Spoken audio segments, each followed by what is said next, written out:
one of the most hindrances of progress,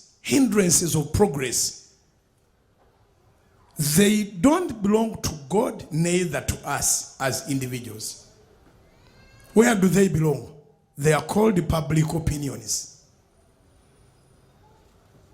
Ebitugaana okugenda maaso si bigambo bya Katonda, ate si birowoozo byaffe, birowoozo by'abantu balala.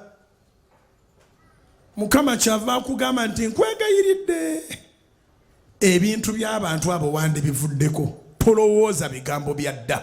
Don't waste time meditating or thinking, taking thoughts over other people's opinions. Katonda n'agamba nze kati ngenda kulaga version eyange, ngenda kukola ekigambo ekijja. Behold, I am doing a new thing. Ey'Oluganda egamba nti laba. Isaya na 3:19. Laba ndikola ekigambo ekijja. Naye nga amaaso go galabankana. Oyagala kulaba oli akogeddeko ki? Oli akogeddeko ki? Oli akogeddeko ki? Oli akogeddeko ki? Bakwogerako ebigambo. Bannange tuli bantu, ffenna tuli bantu.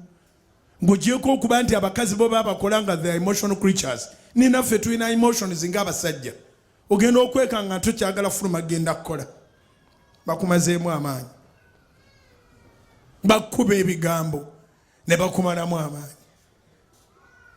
Basobola okukuba ebigambo ne bakugoba mu church. Bigambo. Nga pastor tamanyi na kumanya nti bakwogerako. Naye nga gye mutuula bakwogerako. Bakuyita mubbi. Bakuyita malaaya. Osigula baka abasajja. Olina olugambo. Ate ng'ebyo bwebito tubisuubira mu bali mu church. Church ggwanero. Bamalaaya mujje. Ab'olugambo mujje. Abasigula baka abasajja mujje. Ababi mwenna mujje. Naye temusigala nga bwe mwajja.